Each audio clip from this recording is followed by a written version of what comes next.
శ్రీ గురుభ్యో నమః. శ్రీ మాత్రే నమః.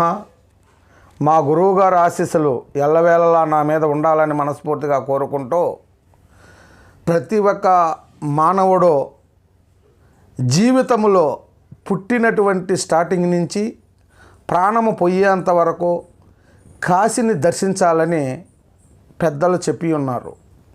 ప్రతి ఒక్కరూ కాశీని దర్శించలేరు. ఆ అనుగ్రహం, దేవదేవుని అనుగ్రహం అందరి మీద ఉండకపోవచ్చు.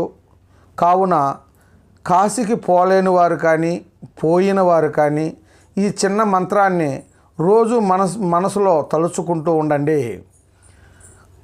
ప్రతి ఒక్కరికి మంచి జరుగుతుందని నా చిన్న ఆశ.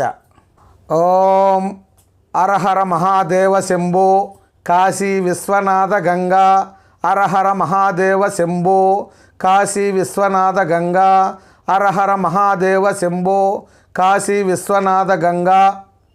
ఇదన్నా ప్రతి ఒక్కరూ ఇన్నే చదివిన కాశీకి పోయిన ప్రతిఫలం ఉంటుందని నా చిన్న ఆశ, నా కోరిక. ప్రతి ఒక్కరూ వినాలని నా యూట్యూబ్ ఛానల్ చూసిన వాళ్ళందరూ ఈ మంత్రాంతో కూడా ఓం గం గణపతయే నమః, ఓం గం గణపతయే నమః, ఓం గం గణపతయే నమః, ఈ మంత్రము ఆ మంత్రము రెండూ కానీ వింటే విఘ్నేశుని అనుగ్రహం, శివానుగ్రహం రెండూ లభిస్తాయని, కాశీకి పోలేని వారికి కూడా కాశీకి పోయినంత పుణ్యం వస్తుందని నేను మనస్ఫూర్తిగా కోరుకుంటూ మీతో చెప్పుచున్నాను.